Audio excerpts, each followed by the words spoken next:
He was the king of custom hot rods, cool designs, shiny wheels, and a popular TV show called American Hot Rod. But when Boyd Coddington died suddenly in 2008, something weird happened. His famous garage, once full of machines and big dreams, went completely quiet. For years, nobody touched it, until someone finally opened the doors. What they found inside wasn't just a bunch of half-finished cars, it was something way more strange. Hidden designs, secret letters, and proof of backstabbing and money problems were covered in dust. This isn't just the story of a car builder, it's a story about fame, failure, and the spooky mystery of a man who tried to control everything but couldn't control how it all fell apart. What really happened inside Boyd's business? And why did so many secrets stay hidden until now?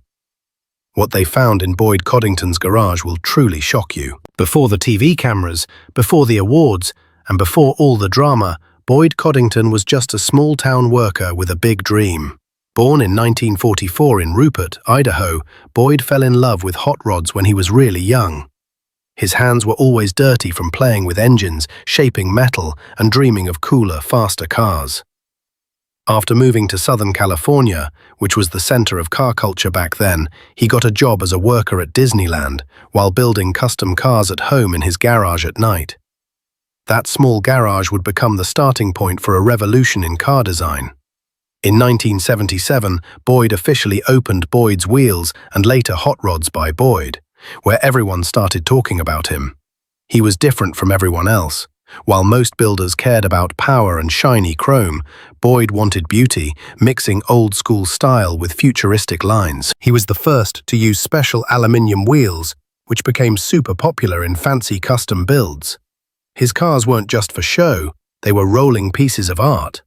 By the late 1980s and early 1990s, Boyd had become like a god to car fans. He won the important America's Most Beautiful Roadster award many times, and famous people, collectors, and museums all wanted his creations. He wasn't just following trends, he was creating them. The Discovery Channel came to him in 2004, starting American Hot Rod, which made Boyd super famous. Millions of people watched the exciting drama of building million-dollar custom cars with crazy tight deadlines. Boyd became a name everyone knew. But what fans didn't know was that behind the amazing builds and successful business, problems were starting to show. Fights in the shop were getting worse, and not everyone could keep up with Boyd's non-stop drive. Still, in these early years, Coddington was at the top of the custom car world. A creative genius who changed the hot rod from backyard hobby to fine art. But like all empires built on obsession and control, it wouldn't last forever. The seeds of failure were already being planted. As American Hot Rod became more popular, the stress inside Boyd Coddington's shop became too much to handle. What viewers saw on screen was a high-energy place, filled with creativity and tight deadlines. But what they didn't see, what wasn't shown on TV, was the emotional damage it was doing to everyone working there. Boyd, who wanted everything perfect, demanded excellence and speed. He led with intensity, pushing his workers to their limits. If a project wasn't perfect, it wasn't good enough. That attitude made incredible results, but also created a tense, often unhealthy atmosphere. Workers kept quitting. Talented builders came and left, many leaving in the middle of projects. One of the biggest exits was Chip Fouse, Boyd's student and designer of some of the company's most famous cars. Fouse left in the early 2000s after serious fights with Boyd and his management team.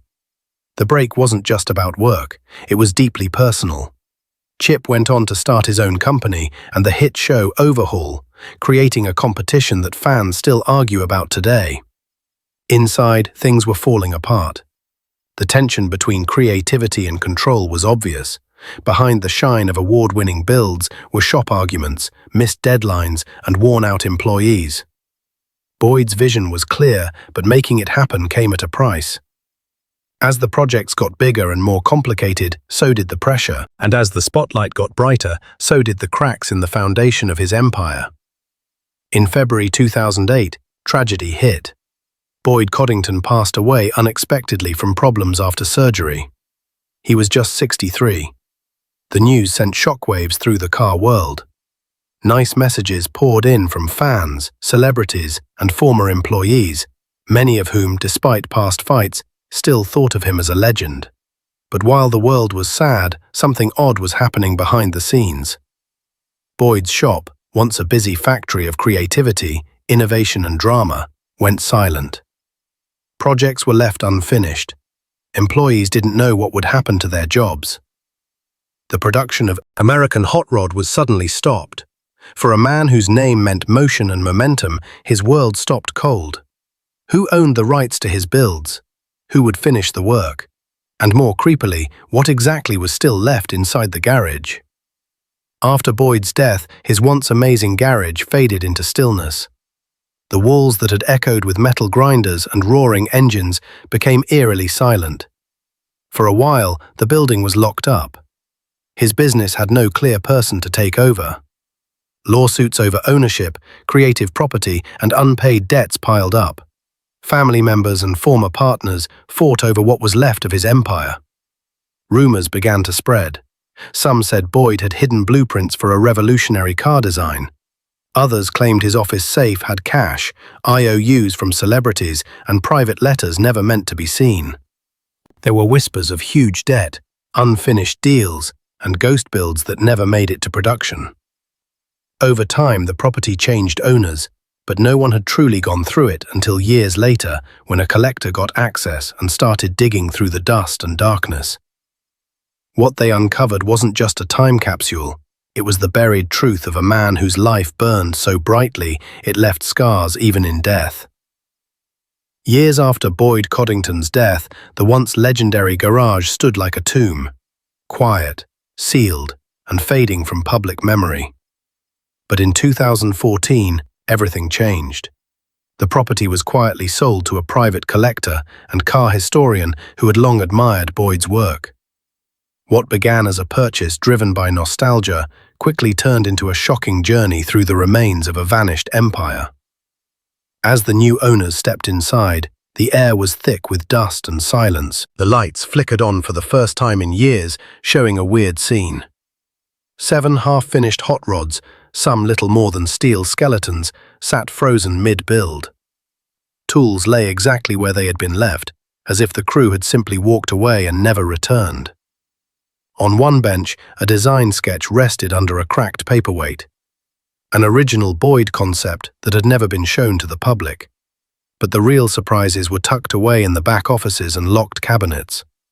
Dozens of hand-drawn blueprints, some dating back to the 1980s, were found sealed in flat files, many of them showing ideas that were never built, never seen, and possibly never meant to be. Among them was a design for a hybrid hot rod, decades ahead of its time. Some experts later said it could have changed Boyd's legacy had it been completed. Even more unsettling were the stacks of unpaid bills marked urgent in red pen, with vendor names still known in the custom car world. Some had been filed away, others crumpled and tossed aside. In a locked drawer, they found personal letters, one in particular that hinted at a betrayal from within. It was addressed to someone only by initials, and had language that suggested Boyd had been preparing to confront someone close to him. There were also lists, dozens of them, carefully written by Boyd himself. Priority builds, collectors to contact, do not show anyone. It became clear that Boyd was planning something big before his death. Perhaps a comeback, perhaps a reinvention, but he never had the chance to bring it to life. What had started as a real estate deal had turned into the unearthing of a mystery. The garage wasn't just full of metal and machinery. It held secrets, regrets, and a final unspoken message from a man who died with too much left unfinished. As investigators looked through the stuff left behind in Boyd Coddington's garage, one name came up again and again: Chip Faust. To fans, Chip and Boyd were once the ultimate duo, teacher and student, a powerhouse team combining vision and execution. But behind the scenes, their relationship was far more complicated, filled with jealousy, creative tension, and ultimately betrayal. In the early 2000s, Chip Faust was Boyd's star designer. His sleek lines, innovative sketches, and modern twist on classic hot rods helped shape Boyd's most famous builds. Together they won awards, amazed clients, and seemed unstoppable. But as Chip's reputation grew, so did the friction. Boyd, known for his control over every part of his company, reportedly began to feel threatened. Some former employees claimed Boyd would reject Chip's designs out of spite. Others say Chip was tired of being kept in the shadows, while Boyd took all the credit. Their professional split was quick and dramatic. Chip walked away and started his own company, Fow's Design. Shortly after, Overhaul premiered with Chip as the star. It was everything American Hot Rod wasn't. Emotional, team-based, and free of Boyd's explosive temper. While Boyd's shop was crumbling under stress, Chip's career took off. Inside Boyd's office, a locked file cabinet showed letters, sketches, and notes that painted a picture of their fight that the public never saw. One letter, seemingly unsent, accused Chip of stealing ideas and warned of legal action.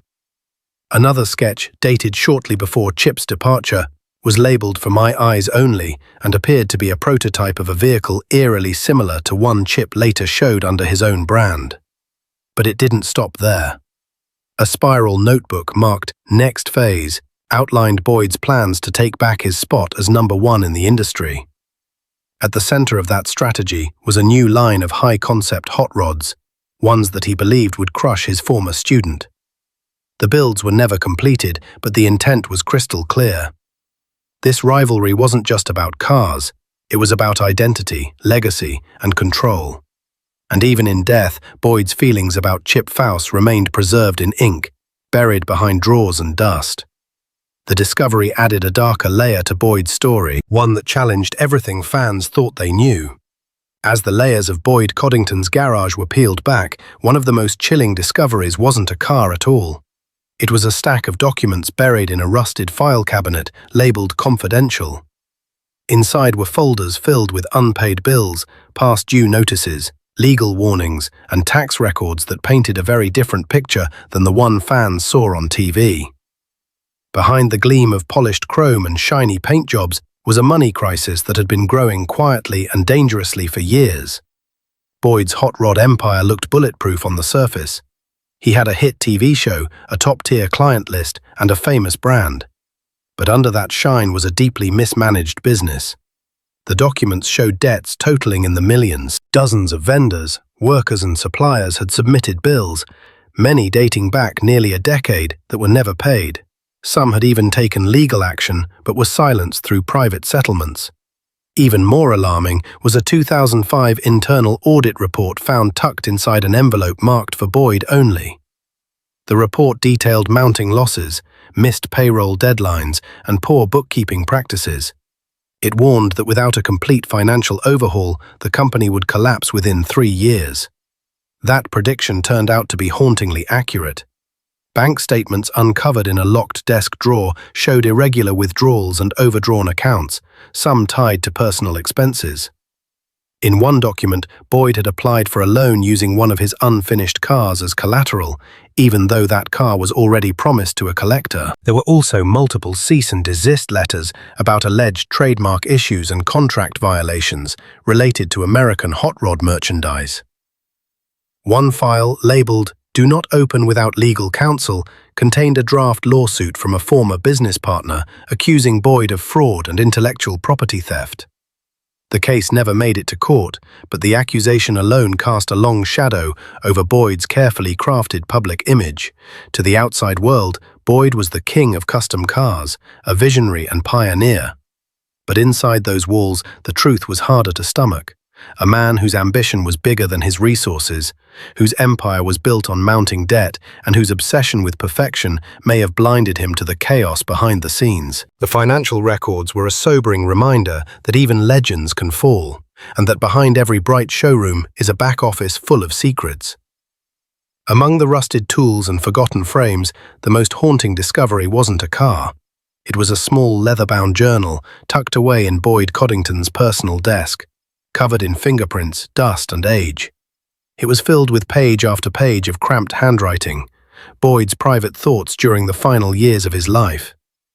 And what those pages revealed was far more personal and tragic than anyone expected. The journal wasn't a daily diary. It was a collection of thoughts, plans, regrets, and fears. Boyd wrote openly about his struggle to keep his empire going. He spoke of sleepless nights, staff he no longer trusted, and customers who were growing impatient. One entry read, "Everyone sees the cars, no one sees the pressure. I can't keep doing this much longer." In another, he referred to unfinished business and hinted at a betrayal so personal he couldn't bring himself to name names. Boyd's son, Chris Coddington, stepped forward in an attempt to carry the torch. He launched a new version of the brand. Boyd Coddington Wheels focused on preserving the design legacy while modernizing the product line. Though the move was met with support from loyal fans, it was clear the spark that had once lit up the industry was difficult to recreate. Without Boyd's obsessive drive and larger-than-life personality, the brand struggled to regain its former glory. Orders slowed, recognition faded. Collectors, however, began to see Boyd's original creations in a new light. Cars that had once been treated as flashy trophies were now considered relics of a golden era. Prices at auction began to climb. Unfinished builds pulled from the garage were completed by loyal former employees or restoration specialists, often selling for hundreds of thousands. One partially completed roadster from the shop floor fetched over $300,000 untouched since the day Boyd died. These vehicles weren't just cars anymore, they were symbols, frozen moments in a man's journey. Each one telling a story of ambition, chaos, and artistry. For some collectors, getting a Coddington original became a quest to preserve car history. For others, it was about rescuing a vision that never got to see the road. But for all the respect that returned to Boyd's legacy, there was also a quiet recognition of what could have been. His plans for a final collection, a series of designs meant to redefine the custom scene, were never built. The pieces were there, sketches, parts, concepts, but the hands that had the power to bring them to life were gone. In the end, Boyd's empire didn't rise again in full, but fragments of it scattered like pieces through the car world continued to influence a new generation of builders. And for every rusted frame and forgotten tool that came out of that dark garage, something else came to life, a renewed appreciation for the complicated man behind the myth. Boyd Coddington's story didn't end with his death. It echoed like the idle rumble of a half-built hot rod in a dark garage, waiting to be finished. What began as a tale of innovation and relentless ambition became something far more human, more fragile. The discoveries inside his garage, unfinished builds, secret plans, financial wreckage, and handwritten regrets, offered the world a final, unfiltered glimpse at a man whose public image was only half the story. To millions of fans, Boyd was the face of custom cars. Bold, brash, brilliant. He could take a rusted-out shell and turn it into a masterpiece, reshaping the American hot rod scene forever. His influence birthed a new wave of builders, designers, and shows, redefining how the world saw car culture. But behind the confidence and celebrity was a man drowning in pressure, chasing perfection at the expense of stability, relationships, and ultimately peace. The journal, the letters, the abandoned builds, they tell the story of a man who knew the walls were closing in. He tried to hold it all together, to finish what he started, to reclaim what was slipping away. But in the end, the empire he built with his bare hands outgrew even him. The final image is a haunting one. A dust-covered garage, silent and still, with half a dozen cars frozen in time. Tarps draped like shrouds, tools laid to rest, and tucked in the corner, Boyd's last blueprint, a vision that would never see pavement. For those who enter that space, it's like walking into a monument, not just to Boyd's success, but to his struggle. Yet even in its collapse, Boyd's empire left behind something powerful, a legacy etched into metal, rubber, and memory. His designs continue to inspire, his mistakes continue to teach, and his story continues to challenge the myth of success in the spotlight. What they found in Boyd Coddington's garage wasn't just shocking. It was tragic, beautiful, and profoundly human. In the end, he wasn't just a builder of hot rods, he was a builder of dreams. Some realized, others forever unfinished.